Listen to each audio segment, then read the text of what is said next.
દિવાળીના પર્વની શરૂઆત સાથે જ અમદાવાદના કલા સ્મૃતિ ખાતે 17 ઓક્ટોબરે એટલે કે ગઈકાલે વાઘબારસ નિમિત્તે એક વિશિષ્ટ સાહિત્ય અને સાંસ્કૃતિક કાર્યક્રમનું આયોજન થયું.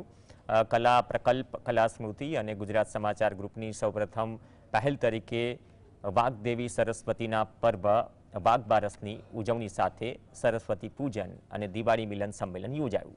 કાર્યક્રમમાં જાણીતા વક્તાઓ નેહલ ગઢવી, જય વસાવડા, સુભાષ ભટ્ટે વિદ્યા, વિચાર અને વાણીનો ઉત્સવ વિષયક સંવાદ કર્યો. જય વસાવડાના નવા પુસ્તક લગડીનું વિમોચન પણ આ અવસરે થયું.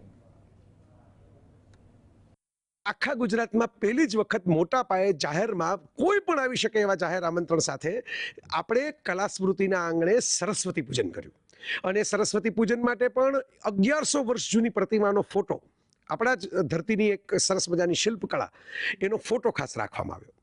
અને મિત્રો, એની સાથે જોડાયેલી સરસ વાત એ છે કે વિદ્યા, વિચાર અને વાણી એ બાબતનો સરસ મજાનો સંવાદ ભાવનગરથી આવેલો આ સરસ મજાનું દંપતી અને ખૂબ મર્મી વિદ્વાન ચિંતક ઋષિપુરુષ એવા સુભાષ ભટ્ટ અને એની સાથે દિવ્યાંગ બાળકો માટે સરસ કામ કરનારા ખૂબ જાણીતા વક્તા નેહલ ગઢવી, તો એમની સાથે સંવાદ થયો.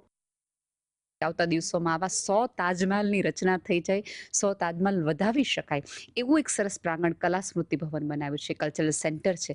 એ સેન્ટર ખાતે આજ વાઘ બારસ નિમિત્તે માં સરસ્વતીની પૂજા અને અર્ચના કરવામાં આવી હતી. એટલે આ રીતે પણ પત્નીને યાદ કરી શકાય. આપણે ત્યાં તકલીફ એ છે